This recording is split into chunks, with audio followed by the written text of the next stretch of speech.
Good morning दोस्तों। IAS point में आपका हार्दिक स्वागत है। सुबह के बज रहे हैं 7 और जो है हम लोग स्टार्ट कर रहे हैं आज के करंट अफेयर यानी कि टुडे करंट अफेयर को हम लोग स्टार्ट कर रहे हैं। आज है हमारा दिनांक 7 दिसंबर 2021 है आज।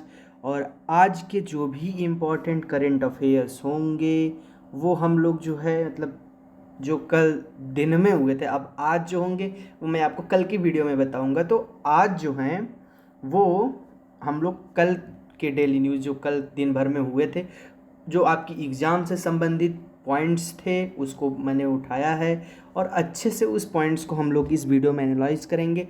तो सबसे पहले आप लोग अभी के अभी इस वीडियो को लाइक करिए, लाइक के साथ जो है वीडियो को आप लोग शेयर करिए। यार वीडियो तुम लोग शेयर नहीं करते हो तो मज़ा नहीं आता है, तो वीडियो को तुरंत फटाफट शेयर करिए। फेसबुक, इंस्टाग्राम, व्हाट्सएप, जहाँ भी कर सको वहाँ पे अपने दोस्तों के साथ, जितने भी आपके फ़ोन में स्टडी ग्रुप हों, अपने सभी दोस्तों जो भी तैयारी कर रहे हैं सभी के साथ इस वीडियो को शेयर करिए। शेयर करते हैं यार तो हमें भी थोड़ा सा मोटिवेशन मिलता है, तो हम भी वीडियो को और जुनून और जज्बे के साथ और अच्छे कंटेंट के साथ आपके लिए लेके आएंगे। ठीक है, तो बिना देर करते हुए जो है हम लोग इस पॉइंट को डिस्कस करते हैं।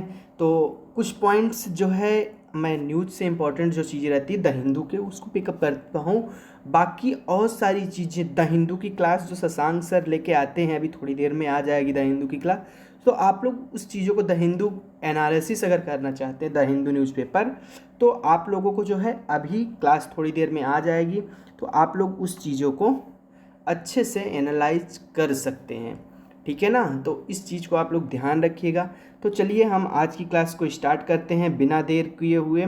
तो आज जो है हमारा है पहला पॉइंट, भारत और मालदीव के बीच, भारत और मालदीव के बीच संयुक्त सैन्य अभ्यास एक्वेरिन कल से मालदीव के करधू द्वीप पे शुरू हुआ। ठीक है, तो ये जो सैन्य अभ्यास है, तो आप लोग सबसे पहले कमेंट में बताइए कि सैन्य अभ्यास किस उद्देश्य से किए जाते हैं, सैन्य अभ्यास जो होता है करने का मकसद क्या होता है। आप लोग कमेंट में फटाफट बताइए कि जो है सैन्य अभ्यास करने का मकसद क्या होता है, सैन्य अभ्यास क्यों होते हैं। आप लोग जल्दी से जल्दी कमेंट में बताइए कि सैन्य अभ्यास आखिर क्यों किए जाते हैं। ये जो सैन्य अभ्यास होते हैं संयुक्त सैन्य अभ्यास, आप देखते हैं ना कि डेली न्यूज़ में आता है, सैन्य अभ्यास क्यों होते हैं। तो आप लोग जो है कमेंट में फट से बताइए फटाफट कि जो है सैन्य अभ्यास क्यों होते हैं। ठीक है ना, तो सबसे पहले अब देखिए जो है भारत और मालदीव के बीच 11वां सैन्य अभ्यास 11वां सैन्य अभ्यास जो है शुरू हो रहा है। ठीक है, एक्वेरिन इस सैन्य अभ्यास का नाम क्या है, तो ये सैन्य अभ्यास का नाम है एक्वेरिन। क्या नाम है, एक्वेरिन।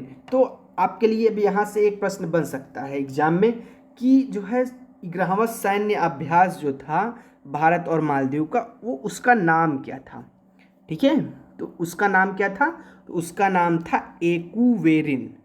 पहला प्रश्न आपका कहाँ से बन सकता है, यहाँ से, कि जो पहला जो है सैन्य अभ्यास था एक्वेरिन, ये भारत और मालदीव के बीच। अब ऐसे भी पूछ सकते हैं कि एक्वेरिन सैन्य अभ्यास किससे संबंधित है, पूछा जा सकता है ना प्रश्न कि एक्वेरिन सैन्य अभ्यास जो है भारत और मालदीव का वह किससे संबंधित है। तो अगर आप जो है अच्छे से पॉइंट को नोट किए रहेंगे अपने करंट के नोट्स में, या अच्छे से दिमाग में सेट कर लिए, माइंड सेट कर लिए, तो भी काम चल जाएगा। तो 11वां सैन्य अभ्यास एक्वेरिन जो है वो भारत और मालदीव के बीच हुआ है ना, तो ये भारत और मालदीव से संबंधित है। ऐसे करके प्रश्न पूछे जाते हैं ना कि ये किससे संबंधित है, फला चीज़ किससे संबंधित है। तो इस चीज़ करधू द्वीप पे हुआ है। ठीक है, करधू द्वीप पे हुआ है, इस बात को भी आप दिमाग में सेट कर लीजिए कि ये सैन्य अभ्यास एक्वेरिन किस पे हुआ है। तो ये इससे एक प्रश्न इससे भी बन सकता है कि किस द्वीप पे ये सैन्य अभ्यास शुरू हुआ था। ठीक है, तो इस बात का भी आप ध्यान रखिएगा।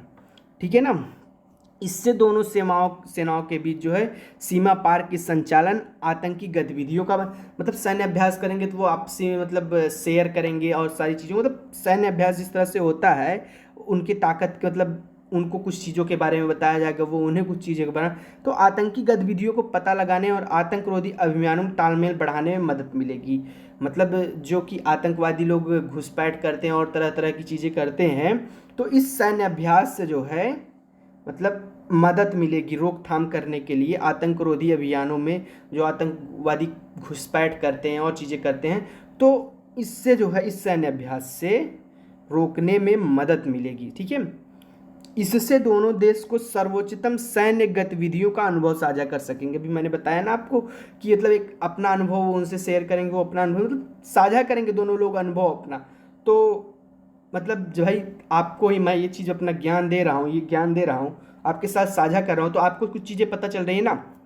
अब जैसे कि आपके पास जो ज्ञान है आप किसी और को शेयर करेंगे, तो उसको कुछ ज्ञान साझा किए ना, तो उसको मदद मिली और प्लस आपको फ़ायदा ये हुआ कि आपका रिवाइज हो गया।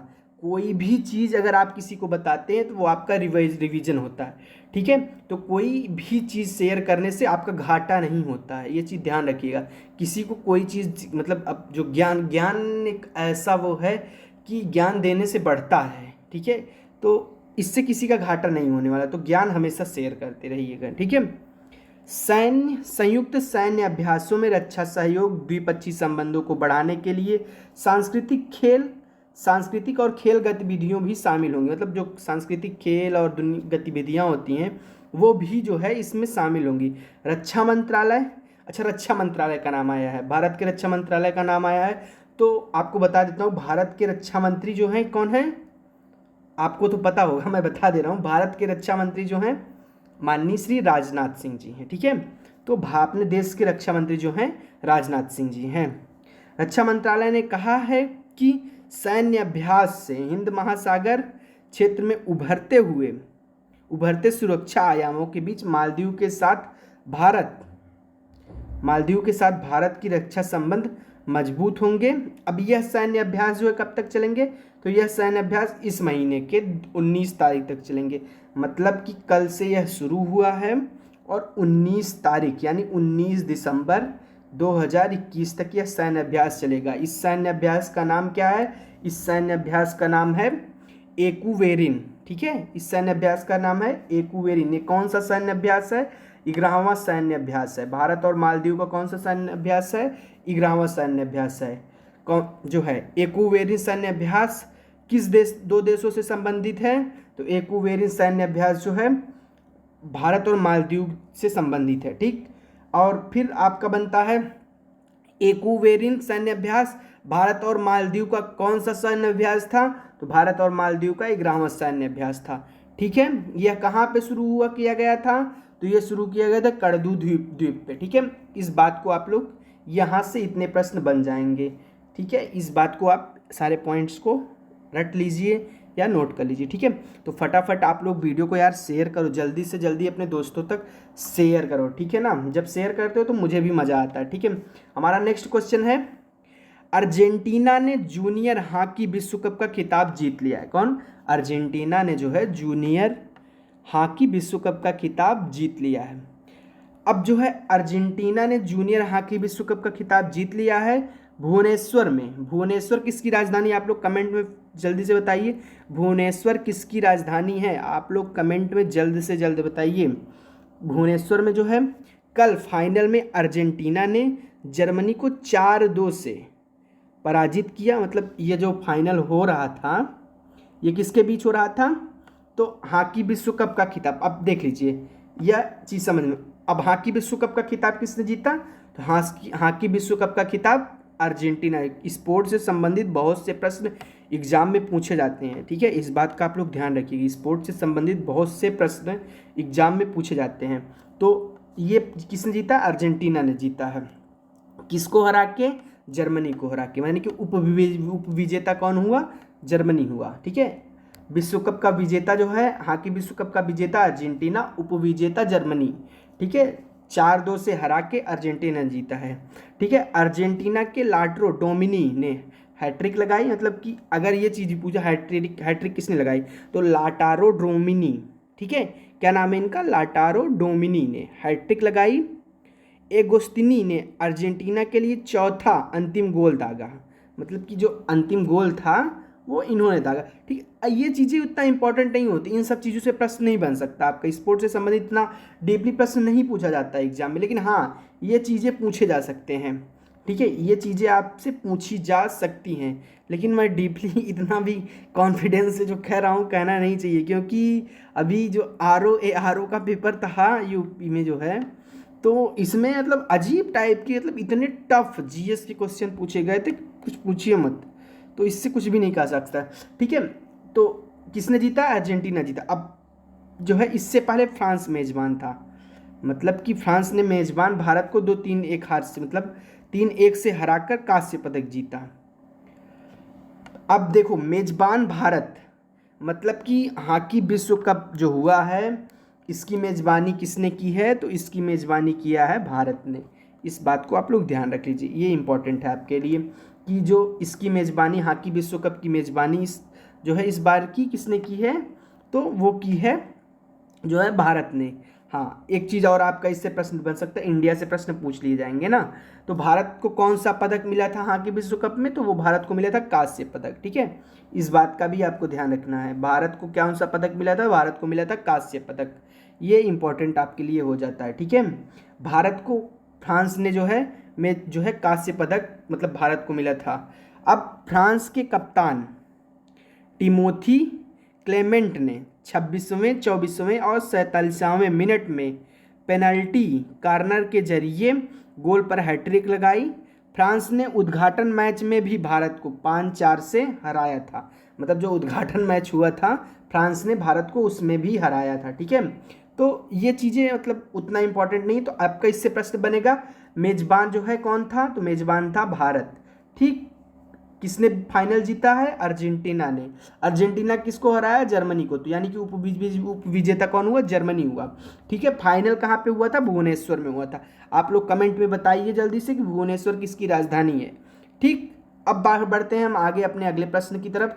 तो हमारा अगला प्रश्न है भारत के हवाई अड्डों, भारत के हवाई अड्डों में वर्ष 2022 में शुरू हो जाएगी फेस स्कैनिंग, मतलब जो फेस स्कैन की सुविधा जो है वर्ष 2022 में भारत के हवाई अड्डे जो हैं उसमें शुरू हो जाएगी। मतलब फेस स्कैन, अभी तक अगर बोर्डिंग के लिए आप लोग जाते होंगे तो वहाँ पे फेस स्कैन नहीं होता, लेकिन अब जाएंगे 2022 से तो फेस स्कैन की सुविधा जो है स्टार्ट हो जाएगी। तो ये चीज़ें हैं, मतलब तो भारत में हवाई यात्री भी वर्ष 2022 में अपने बोर्डिंग पास के रूप में फेस स्कैन का उपयोग कर सकते हैं। मतलब बोर्डिंग पास में जो है आप अपने फेस का उपयोग कर सकते हैं।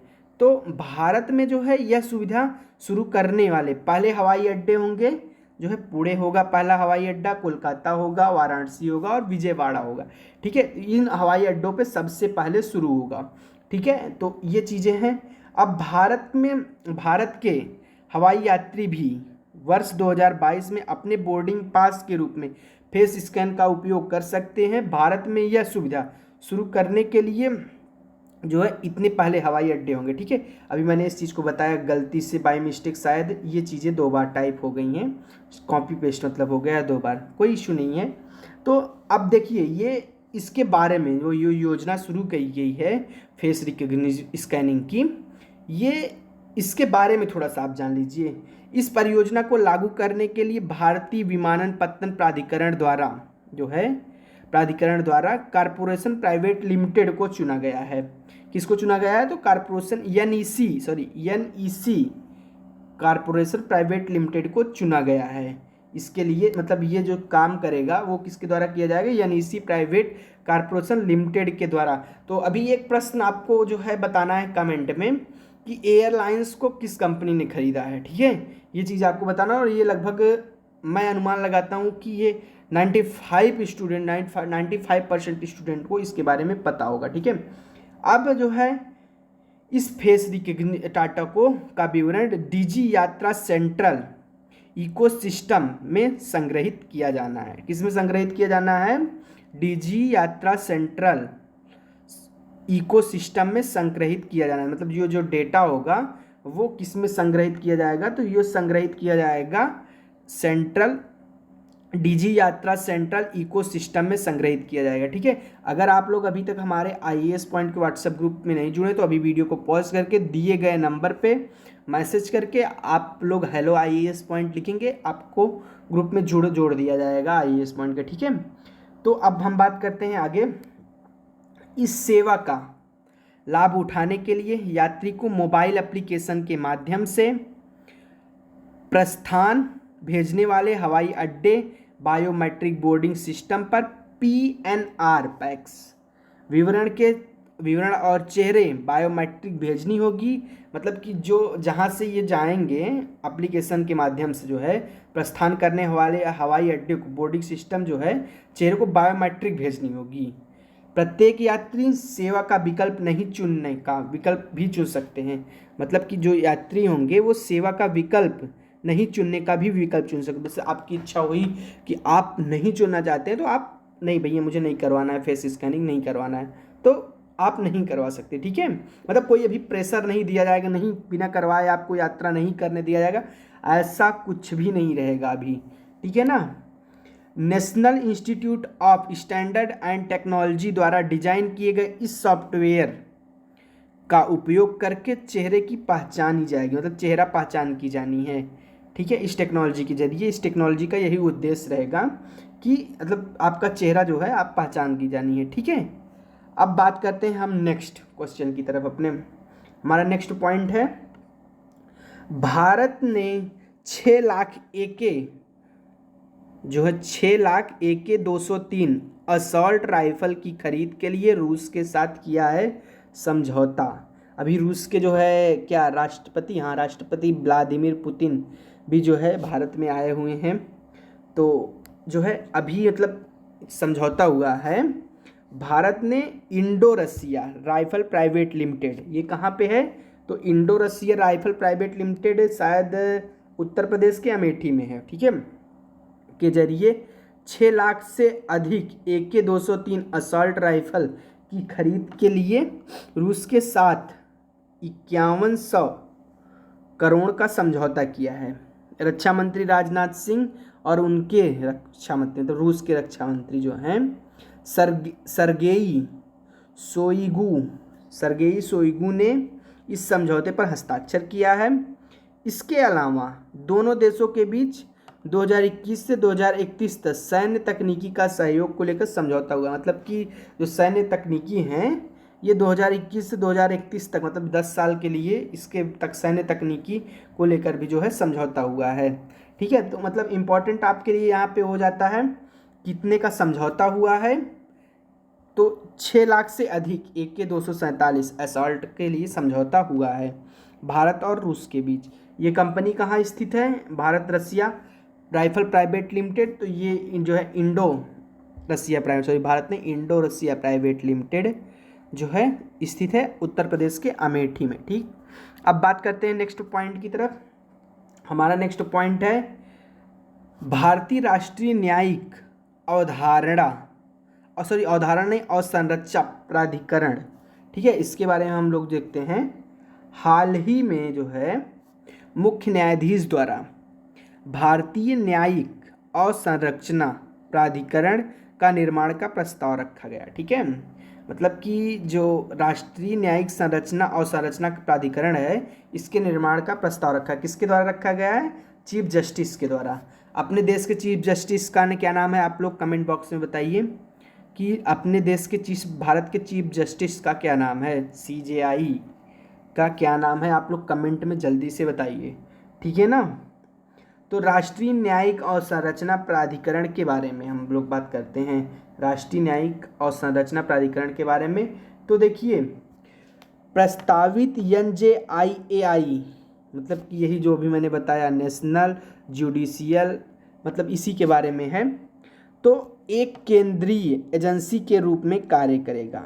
ये जो प्रस्तावित किया गया है, जो CJI ने प्रस्तावित किया है, यह कार्य करेगा जो है एक एजेंसी के रूप में, जिसमें राष्ट्रीय विधिक सेवा प्राधिकरण यानी कि राष्ट्रीय विधिक सेवा प्राधिकरण मॉडल के तरह जो है तरह प्रत्येक राज्य में अपना राज्य न्यायिक और संरचना प्राधिकरण होगा। मतलब कि जो प्रत्येक राज्य में अपना एक जो है न्यायिक और संरचना प्राधिकरण बनाना चाहते हैं। इनका मॉडल इस तरह का है कि मतलब हर राज्य में, जितने भारत के राज्य हैं उसमें जो है अपना एक अवसंरचना प्राधिकरण होगा, इनका मतलब इनके अनुसार। ठीक है।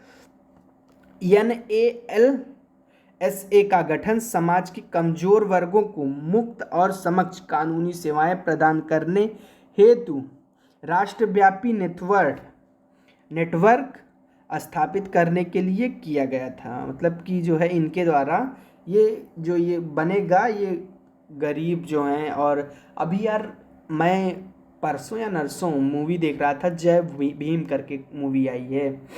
तो जो है मतलब उसमें, इस मूवी में यही दिखाया गया कि कमज़ोर तबके के लोगों को किस तरह से मतलब कानूनी मदद नहीं मिल पाती। और देश की आज़ाद जो है, अपना देश आज़ादी महोत्सव, अमृत महोत्सव मना रहा है, उस समय भी देश में ऐसे कई लोग हैं जिनको जो है अभी भी मतलब नहीं मिल पा रही है, कानूनी सेवाएं नहीं मिल पा रही हैं।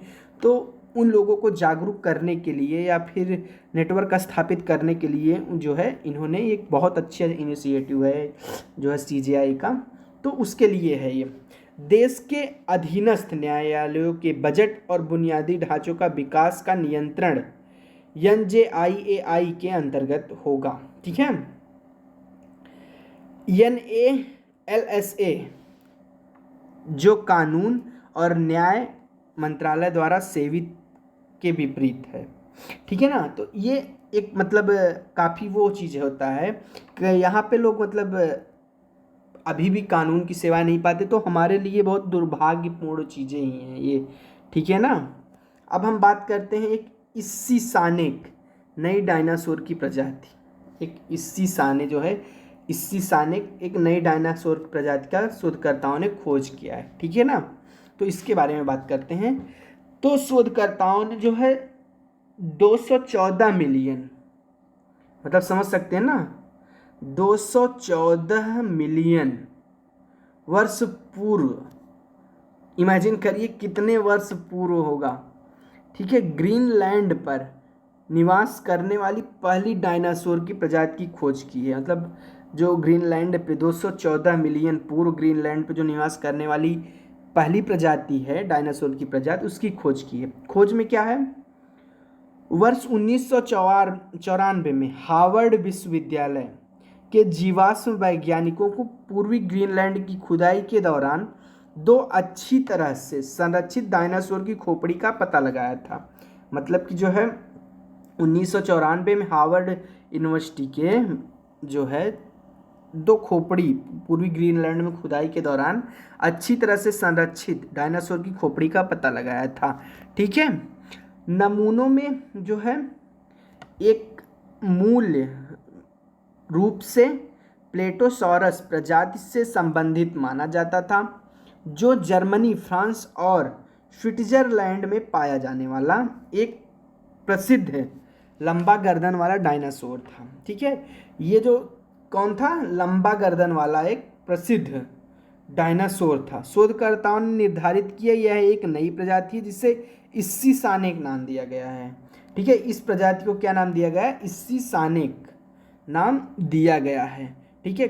कहाँ से खोज किया जो है, ये हार्वर्ड विश्वविद्यालयों में, मतलब जो है हार्वर्ड विश्वविद्यालयों में ग्रीनलैंड की खुदाई के दौरान जो है डायनासोर की खोपड़ी मिली थी, उसी से यह पता लगाया गया था। ठीक है। अब बात करते हैं राष्ट्रीय ब्लॉकचेन रणनीति के बारे में। ठीक है। राष्ट्रीय ब्लॉकचेन रणनीति के बारे में हम लोग बात करते हैं। तो इलेक्ट्रॉनिक सूचना प्रौद्योगिकी मंत्रालय, अब हमारे सूचना प्रौद्योगिकी मंत्री कौन है आप लोगों को पता है, अश्विनी वैष्णव जी हैं। हमारे जो है देश के सूचना और प्रौद्योगिकी मंत्री जो हैं वो श्री अश्विनी वैष्णव जी हैं। ठीक है ना। तो सूचना प्रौद्योगिकी मंत्रालय ने हाल ही में ब्लॉकचेन पर रणनीति जारी की, जो कि प्रौद्योगिकी का उपयोग के 44 संभावित क्षेत्रों की पहचान करती है। किसकी करती है, 44 संभावित क्षेत्रों की पहचान करती है और विभिन्न क्षेत्रों में इसका लाभ उठाने के तरीकों के बारे में बताती है। क्या करती है, विभिन्न क्षेत्रों में इसका लाभ उठाने के बारे में जो है बताती है। इस रणनीति के तहत 3 प्रकार के प्रतिभागियों के साथ एक राष्ट्रीय ब्लॉकचेन फ्रेमवर्क, यानी कि जो है 44 संभावित क्षेत्रों की पहचान करती है और वहाँ पे जो है विभिन्न क्षेत्रों में लाभ उठाने के तरीकों के बारे में बताती है कि यहाँ पे इस चीज मतलब लोगों को इस चीज में जागरूक करती है। ठीक है, इस रणनीति के तहत 3 प्रकार के प्रतिभागियों के साथ राष्ट्रीय ब्लॉकचेन फ्रेमवर्क स्थापित करने का सुझाव दिया। मतलब कि एक फ्रेमवर्क स्थापित करने का जो है लोगों को सुझाव दिया। प्रौद्योगिकी के प्रति आश्वस्त उपयोगकर्ता यानी कि एप्लीकेशन डेवलपर्स, प्रदाता प्रौद्योगिकी के ऑपरेटर, इंफ्रास्ट्रक्चर और सेवाएं एक सेवाओं के रूप में ब्लॉकचेन प्रौद्योगिकी, स्टैक बिल्डर, पूर्ण प्रौद्योगिकी स्टैक बिल्डर, आईपी क्रिएटर जिसको कहते हैं, मतलब आईपी क्रिएटर के तहत शिक्षा, शासन, वित्त, बैंकिंग, स्वास्थ्य देखभाल और मतलब जो है तरह तरह की चीज़ों की जो है पहचान की गई और लोगों को जागरूक करने का प्रयास किया गया इसके तहत। ठीक है, ये रणनीति के तहत। अब बात करते हैं, एक क्वेश्चन है स्पोर्ट्स से संबंधित जो है, तो भारत ने न्यूजीलैंड के खिलाफ टेस्ट क्रिकेट श्रृंखला जीती है। मतलब जो टेस्ट क्रिकेट श्रृंखला तो लगभग लोगों को पता हो गया होगा, क्रिकेट लवर्स जो हैं उनको जो है पता चल गया होगा। ठीक है, तो ये जो है भारत ने इस सीरीज को जीत लिया है, बस इसमें इतना ही इम्पोर्टेंट है। ठीक, अब हम बात करते हैं नेक्स्ट पॉइंट की तरफ। तो लुप्त हो रही भाषाओं के संरक्षण के लिए केंद्र की एक योजना, जो अपनी केंद्र सरकार है उसने एक योजना चलाई है। जो भाषाएं लुप्त हो रही हैं, जो बोलियां लुप्त हो रही हैं, उसको लेकर केंद्र सरकार ने जो है क्या किया है, केंद्र सरकार ने एक योजना स्टार्ट किया है कि नहीं, इस योजना के तहत जो है लोगों को लाभ मिलेगा, मतलब इस भाषा को संरक्षित किया जाएगा संरक्षण के लिए। तो एक योजना शुरू की है केंद्र सरकार ने। केंद्र ने कहा है, अब क्या कहा है देखते हैं। उसने कहा है भारत में लुप्त हो रही भाषाओं के संरक्षण के लिए एक योजना शुरू की है। अब इसको कब कहा है और कहाँ कहा है, लोकसभा सत्र चल रहा है ना, शीतकालीन सत्र इस समय।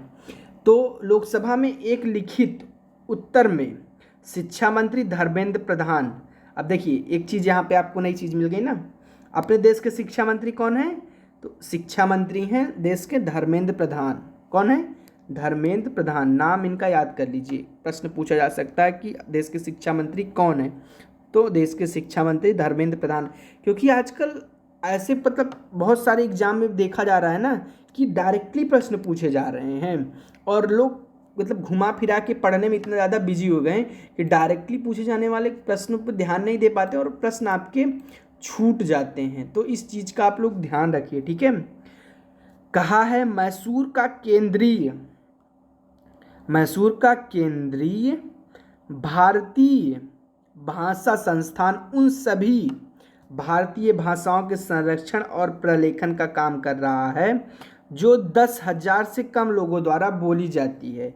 मतलब कि एक ऐसा काम कर रहा है जो 10,000 से कम लोगों द्वारा बोली जा रही है। मतलब जो जिस बोली को 10,000 से कम लोगों द्वारा बोली जा रही है उसको जो है मतलब और बढ़ावा देने के लिए जो है उसको संरक्षण की श्रेणी में ला रहा है। जो केंद्र सरकार है उसको संरक्षण की श्रेणी में जो केंद्र है उसको लाने की कोशिश कर रहा है।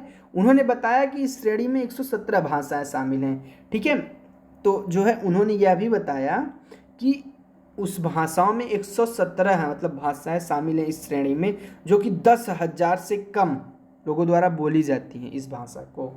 तो समझ सकते हैं 10,000 से कम मतलब यानी कि लुप्त होने के ही कगार पे एकदम है। तो इस पे जो है सेंट्रल गवर्नमेंट काम कर रही है। ठीक है ना, तो जो है आज के लिए बस इतना ही। हैव ए गुड डे और मिलते हैं कल हम लोग इसी टाइम पे नेक्स्ट एनर्जी के साथ। बाकी आप लोग पढ़ते रहिए, मस्त रहिए और व्यस्त रहिए। और हाँ, वीडियो को अपने दोस्तों के साथ ज़रूर शेयर करिएगा। ठीक है, तो जो लोग अभी तक हमारे व्हाट्सएप ग्रुप से नहीं जुड़े हैं, आपको वहाँ पे PDF मिल जाएगी व्हाट्सएप ग्रुप में, या फिर आप हमारे टेलीग्राम चैनल पे जुड़ जाइए, वहाँ पे जो है आपको मिल जाएगी। डिस्क्रिप्शन में भी आपको वीडियो की जो है डिस्क्रिप्शन में टेलीग्राम चैनल का लिंक मिल जाएगा, तो वहाँ पे भी आपको जो है टेलीग्राम में जोड़ के आप इस PDF को प्राप्त कर सकते हैं। ठीक है दोस्तों, तो चलिए मिलते हैं कल फिर इसी time. Bye bye, take care.